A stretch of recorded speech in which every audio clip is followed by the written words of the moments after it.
Good morning student. Last time मैंने आपको परिवार की परिभाषा और परिवार की विशेषताएं बताई थी। आज उसी चैप्टर में इम्पॉर्टेंट आपके आ जाएंगे परिवार के प्रकार, टाइप ऑफ फैमिलीज़। देखिए, संसार के सभी समाजों में, चाहे हम किसी भी समाजों की सोसाइटी की बात करें, परिवार का जो रूप होता है वो समान नहीं होता है। जैसे किसी समाज में सांस्कृतिक नियम अलग पाए जाते हैं, किसी समाज में अलग पाए जाते हैं। इसी प्रकार उनके सांस्कृतिक रीति रिवाजों और नियमों के अनुरूप परिवार का स्वरूप भी अलग अलग पाया जाता है। अगर हम परिवार के प्रकार की बात करें तो परिवार के अगर मैं पहला प्रकार बताऊं तो सत्ता के आधार पर परिवार, on the basis of authority, the type of family. सत्ता के आधार पर परिवार दो प्रकार के होते हैं। पहला मातृ सत्तात्मक परिवार और दूसरा पितृ सत्तात्मक परिवार। देखिए, अगर हम खुद भारत की बात करें तो भारत में जो सत्ता है, या अगर हम भारतीय समाज की बात करें तो हम भारतीय समाज को पुरुष प्रधान समाज कहते हैं। उसका रीज़न है, आप सभी जानते हैं, पुरुष प्रधान समाज इसलिए कहते हैं क्योंकि यहाँ पर हमारे परिवार का जो वरिष्ठ पुरुष व्यक्ति होता है वो परिवार का मुखिया होता है।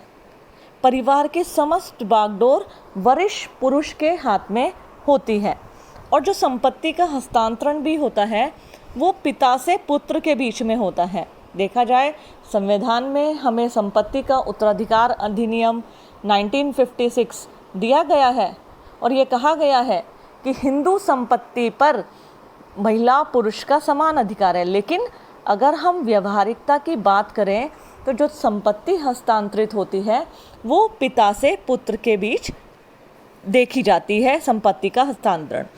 तो सत्ता के आधार पर परिवार दो प्रकार के होते हैं। पहला मातृ सत्तात्मक परिवार। देखिए, जहाँ सत्ता, स्थान और वंश के दृष्टिकोण से माता को प्रधानता दी जाती है। माता, घर की जो वरिष्ठ महिला या माता होती है वो घर की मुखिया मानी जाती है। तो ऐसे परिवार को मातृ सत्तात्मक परिवार कहते हैं। इस व्यवस्था में, मातृ सत्तात्मक जो व्यवस्था है, परिवार की शक्ति किसी स्त्री सदस्य के हाथ में ही रहती है और परिवार के सभी सदस्यों को उसकी आज्ञा का पालन करना पड़ता है। ऐसे परिवारों को मातृ सत्तात्मक परिवार कहा जाता है। ऐसे परिवारों में विवाह के बाद पुरुषों को अपने पत्नी के घर आकर रहना पड़ता है। देखिए, अगर हम वास्तविक प्रचलन की बात करें तो वास्तविक प्रचलन में विवाह के उपरांत जो होती हैं महिलाएं अपने पति के घर जाकर रहती हैं। लेकिन मातृ सत्तात्मक परिवारों में विवाह के बाद पुरुष को अपने स्त्री के घर आकर, अपनी पत्नी के घर आकर रहना पड़ता है। इन परिवारों के वंश का नाम भी मातृवंशीय परिवार होता है। मतलब माता का जो वंश होता है वही परिवार का पीढ़ी दर पीढ़ी मातृवंशीय परिवार भी कहलाता है। इन परिवारों में पुरुषों का अपने परिवार की संपत्ति पर कोई अधिकार नहीं होता। जैसे मैंने अभी बताया, मातृ सत्तात्मक परिवार में जो संपत्ति होती है वो माता से पुत्री के बीच हस्तांतरित होती है। माता पिता की मृत्यु के बाद संपत्ति का उत्तराधिकार पुत्रों को नहीं मिलता, मतलब उनके लड़कों को नहीं मिलता। इन परिवारों में पुरुषों को भी अधिकार तो मिले होते हैं, लेकिन स्त्री का पति ना होकर उसका भाई, स्त्री के भाई को अधिकार दिया जाता है, पति को नहीं दिया जाता।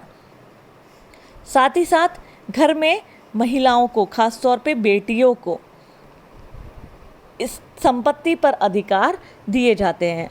अगर हम भारत की बात करें तो भारत में कुछ जनजातियां ऐसी हैं जैसे खासी, गारो, मलाबार के नायर हैं जिनमें आज भी मातृ सत्तात्मक परिवार पाए जाते हैं। मोस्टली जो मातृ सत्तात्मक परिवार हैं वो खासी, गारो तथा मलाबार के नायर जनजाति में पाए जाते हैं। दूसरा इसमें है पितृ सत्तात्मक परिवार। पितृसत्तात्मक परिवार वह होते हैं जहाँ सत्ता, स्थान और संपत्ति जो होती है घर के वरिष्ठ पुरुष को प्रधानता दी जाती है। यानी घर का जो वरिष्ठ पुरुष होता है, जो पिता होते हैं, उनको प्रधानता दी जाती है। पितृसत्तात्मक परिवार में परिवार के किसी ज्येष्ठ पुरुष को ही परिवार का कर्ता या प्रधान माना जाता है। परिवार के सभी सदस्य उस वरिष्ठ पुरुष की आज्ञा का पालन करते हैं।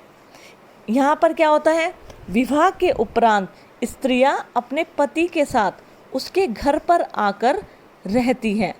तो इसमें क्या होती है, पति की स्थिति उच्च हो जाती है और ऐसे परिवारों को पितृसत्तानीय या पितृसत्तात्मक परिवार कहलाते हैं।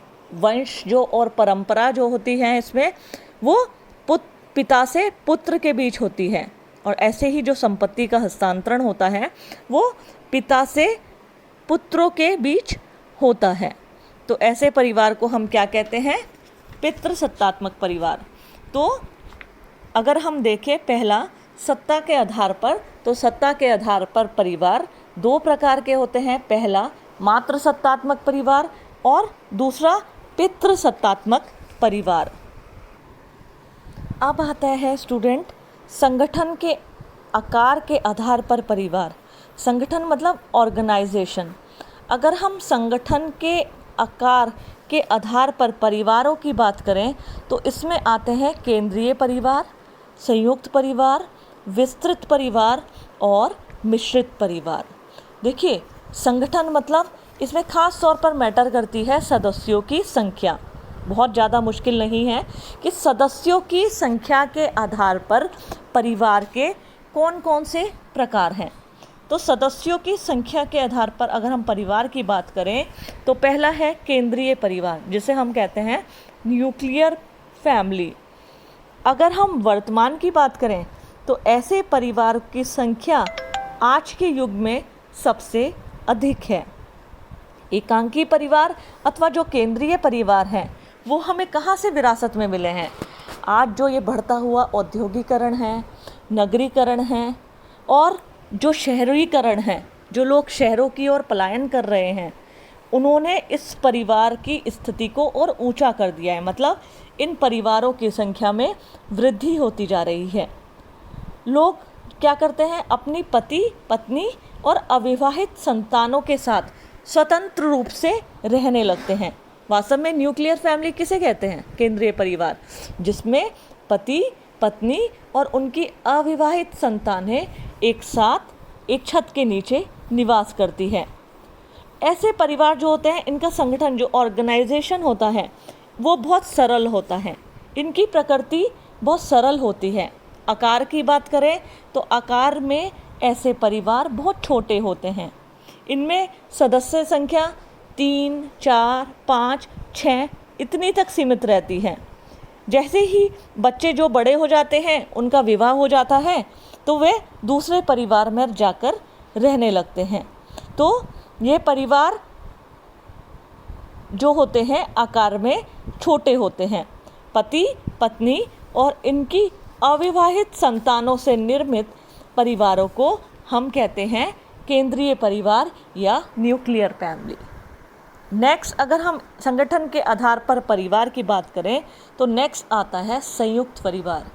इसे हम कहते हैं जॉइंट फैमिली। देखिए, संयुक्त परिवार भारतीय समाज की एक प्रमुख विशेषता रही है। आकार की बात करें तो ये परिवार आकार के आधार पर बहुत बड़े होते हैं।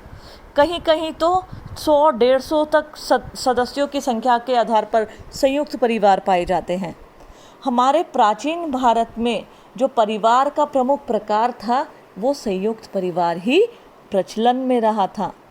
और वास्तव में हम संयुक्त परिवार किससे कहते हैं, जब या एक से अधिक पीढ़ी के लोग एक साथ एक छत के नीचे एक रसोई में बना भोजन करते हैं, संयुक्त रूप से पूजा में शामिल होते हैं, संयुक्त संपत्ति के स्वामी होते हैं। मतलब जो घर में संपत्ति होती है वो संयुक्त संपत्ति के स्वामी होते हैं। ऐसे परिवारों को संयुक्त परिवार कहा जाता है। देखिए, कई बार क्या होता है इसमें, जैसे माता पिता, उनकी संतानें, उनकी विवाहित भी संतानें, अविवाहित भी संतानें, उनके बच्चे, उनकी संतानें, मतलब एक से अधिक पीढ़ी के लोग। इसमें क्या होता है, बहुत अधिक मतलब पीढ़ियों में अंतराल रहता है। और ख़ास तौर पे ये सभी क्या होते हैं, विवाह संबंधों को छोड़कर सभी व्यक्ति आपस में रक्त संबंधी होते हैं। इन परिवार में सभी सदस्य क्या करते हैं, उनका एक बड़ा रसोई घर होता है। सभी सदस्य एक ही रसोई में बना भोजन करते हैं। और जो व्यक्ति कमाते हैं, जैसे जॉब करने जाते हैं या आय का घर में कोई साधन होता है, तो अपनी आय को सभी व्यक्ति एक साथ संयुक्त रूप से रखते हैं, एक कोष में रखते हैं। और जो कई बार व्यवसाय होते हैं, तो इसमें जो संपत्ति होती है संयुक्त संपत्ति होती है। अगर हम बात करें परिवार का कोई भी सदस्य चाहे कितने भी धन अर्जित करता हो, मतलब कितना भी कमाता हो, कोई कम करता हो या कोई अधिक, लेकिन सभी सदस्यों को उसकी आवश्यकता के अनुसार व्यय करने की ही अनुमति दी जाती है। और इसलिए क्या कहा जाता है, इसलिए कहा जाता है इनकी जो संपत्ति होती है वो संयुक्त संपत्ति होती है। नेक्स्ट इसमें है विस्तृत परिवार, जिसे हम कहते हैं एक्सटेंडेड फैमिली। देखिए एक्सटेंडेड फैमिली जो है, बहुत से लोग संयुक्त परिवार और विस्तृत परिवार को एक ही मान लेते हैं, जबकि दोनों में थोड़ा अंतर है। देखिए विस्तृत परिवारों में अगर हम बात करें, इसमें एक से अधिक पीढ़ियों के सदस्य तो रहते हैं। और संयुक्त परिवार और विस्तृत परिवार में कहाँ अंतर आ जाता है, विस्तृत परिवारों में, एक्सटेंडेड फैमिली में जो माता पिता होते हैं, जैसे पति पत्नी होते हैं, उनके माता पिता भी साथ में निवास करते हैं। जैसे बहुत से अगर मैंने अभी पितृसत्तात्मक समाज बताए थे कि भारतीय समाज अधिकतर क्या होते हैं, पितृसत्तात्मक होते हैं। ऐसे में माता की जो वृद्ध माता पिता है या बहन भाई हैं, जब उन्हीं के साथ निवास करते हैं तो ऐसी फैमिली को एक्सटेंडेड फैमिली कहते हैं। और इसमें क्या होता है, एक से अधिक पीढ़ियों के सदस्य तो रहते हैं, लेकिन मातृपक्ष के सदस्य भी उस परिवार में रहते हैं। और ये क्या होता है, विस्तृत परिवार 2 या 3 केंद्रीय परिवारों का एक संकुल होता है। जो मैंने अभी बताया था, दक्षिण के नायर जनजाति में विस्तृत परिवार को देखा जाता है, जिसे वहाँ क्या कहा जाता है, वहाँ की टर्म में नायर परिवारों में तारवाड़। तो दक्षिण भारत के नायरों में विस्तृत परिवार यानी एक्सटेंडेड फैमिली को तारवाड़ कहा जाता है। नेक्स्ट आता है मिश्रित परिवार, मिक्स फैमिली। तो मिश्रित परिवार ऐसे परिवार होते हैं जिसमें संयुक्त परिवार और केंद्रीय परिवार दोनों की विशेषताओं को मिश्रित रूप में देखा जाता है। ऐसा माना जाता है जब केंद्रीय परिवार होते हैं, जो लोग नगरीकरण, औद्योगिकरण के कारण शहरों में जाकर बस जाते हैं, लेकिन कहीं ना कहीं वो अपने परंपरा, रीति रिवाज और संयुक्त परिवारों से बंधे होते हैं, तब वे आर्थिक रूप से अगर हम बात करें स्वतंत्र होने के बाद भी कहीं ना कहीं तीज, त्योहार, विवाह उत्सव पर अपने परिवारों के साथ प्रतिभाग करते हैं। ऐसे में क्या होता है, उन विस्तृत परिवारों में कई बार क्या होता है, जैसे शहरों में जाकर एक लड़का है अपने संयुक्त परिवार को छोड़कर शहर चला गया, लेकिन जब उसके माता पिता उसके पास जाकर रहने लगते हैं, ठीक है, और साथ ही साथ उन्हें अपने पारिवारिक दायित्वों को भी वैसे ही निभाना पड़ता है, तो ऐसी फैमिली को एक्सटेंडेड फैमिली और मिश्रित परिवार कहते हैं। नेक्स्ट एंड लास्ट आता है विवाह के स्वरूप के आधार पर परिवार का प्रकार, on the basis of the forms of marriages. इसमें पहला है एक विवाही परिवार, नेक्स्ट है बहुपति विवाही परिवार, फिर नेक्स्ट है बहुपत्नी विवाही परिवार। देखिए जो विवाह के आधार पर परिवार का स्वरूप है, ये भारतीय समाज में खास तौर पर जनजातीय समाजों में पाया जाता है। भारतीय समाज में इसका अस्तित्व अब नहीं रहा है। मुख्य रूप से एक विवाही परिवार ही पाए जाते हैं, लेकिन जो बहुपति बहुपत्नी विवाही परिवार हैं वो जनजातीय समाजों में पाए जाते हैं। इसमें पहला है एक विवाही परिवार, देखिए, ये जो परिवार होते हैं आकार में सबसे छोटे होते हैं, क्योंकि ऐसे परिवारों में उनके पति, पत्नी और बच्चे ही निवास करते हैं। और साथ ही साथ जब इनमें, जैसे न्यूक्लियर फैमिली में था कि बच्चे बड़े हो जाते हैं, उनकी शादी हो जाती है, तो वो क्या होते हैं, वो जाकर अपने दूसरे परिवार में जहाँ शादी होती है वहाँ पर निवास करने लगते हैं। ऐसे परिवार आकार में छोटे होने के कारण उसमें सुख शांति हमेशा रहती है। सदैव अगर हम वर्तमान भारतीय समाज की बात करें तो वर्तमान में एक विवाही परिवार बहुत महत्वपूर्ण माने जाते हैं और इनका अस्तित्व और प्रचलन ही देखने को मिलता है। नेक्स्ट आता है बहुपति विवाही परिवार।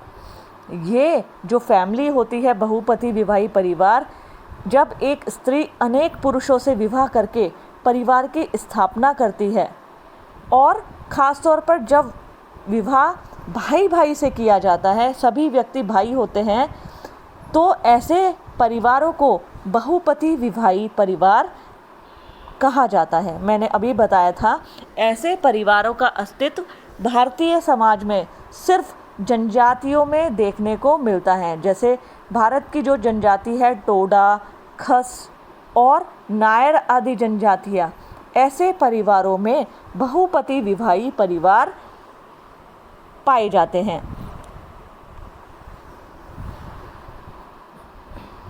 ऐसे परिवार जो होते हैं, जो बहुपति परिवार होते हैं, वे मातृ स्थानीय मातृवंशीय भी होते हैं। देखिए, जो मैंने बताया था नायर जनजाति, दक्षिण के जो मलाबार में नायर जनजाति होती है वो मातृ सत्तात्मक हैं।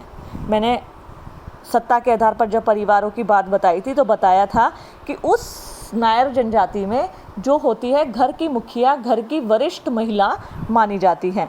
तो ऐसे में मातृसत्ताती जो ये बहुपति विवाही परिवार होते हैं साधारणतः मातृ स्थानीय और मातृवंशीय भी होते हैं। नेक्स्ट आता है बहुपत्नी विवाही परिवार। जब एक पुरुष एक समय में अनेक स्त्रियों से एक साथ विवाह करता है और परिवार का निर्माण करता है तो ऐसे परिवार को कहा जाता है बहुपत्नी विवाही परिवार। जैसा कि मैंने आपको बताया, ऐसे परिवारों का जो निर्माण है भारत की जनजातियों में ही इसका प्रचलन अधिक देखा जाता है। आज जो वर्तमान समय है, सभ्य समाज में सिर्फ और सिर्फ एक विवाही परिवार ही प्रचलन में देखने को मिलते हैं। बहुपति विवाही परिवारों में कई बार जो परिवार का स्वरूप होता है, परिवार का स्वरूप बड़ा और विस्तृत भी देखने को मिलता है। तो ये सब हैं परिवार के प्रकार। जैसे मैंने पहला बताया था, सत्ता के आधार पर परिवार दो प्रकार के होते हैं, मातृ सत्तात्मक परिवार और पितृ सत्तात्मक परिवार। संगठन के आधार पर परिवार चार प्रकार के होते हैं, एकांकी परिवार, संयुक्त परिवार, विस्तृत परिवार और मिश्रित परिवार। विवाह के स्वरूप के आधार पर परिवार तीन प्रकार के होते हैं, पहला एक विवाही परिवार, दूसरा बहुपति विवाही परिवार और तीसरा बहुपत्नी विवाही परिवार। तो परिवार का जो प्रकार है, देखिए मुझे नहीं लगता ऐसे कुछ रटने का है, आप इसको बहुत अच्छे से समझिएगा। और यदि आपसे एग्ज़ाम में क्वेश्चन जो आएगा वो इस तरीके से आ सकता है कि परिवार को परिभाषित कीजिए, परिवार के विभिन्न प्रकारों की विस्तृत विवेचना कीजिए। कई बार स्टूडेंट जो क्वेश्चन आता है, क्वेश्चन में टिप्पणी भी पूछी जाती है, शॉर्ट नोट्स जिसे कहते हैं। तो कई बार जैसे मातृ सत्तात्मक परिवार किसे कहते हैं, या पितृ सत्तात्मक परिवार किसे कहते हैं, संयुक्त परिवार किसे कहते हैं, एक विवाही परिवार क्या है, एक्सटेंडेड फैमिली या विस्तृत परिवार क्या है, इस तरीके के प्रश्न भी पूछे जाते हैं। तो ये आपका प्रश्न कंप्लीट हो गया है। नेक्स्ट वीडियो में हम मिलेंगे परिवार के नेक्स्ट टॉपिक के साथ। Have a nice day, bye.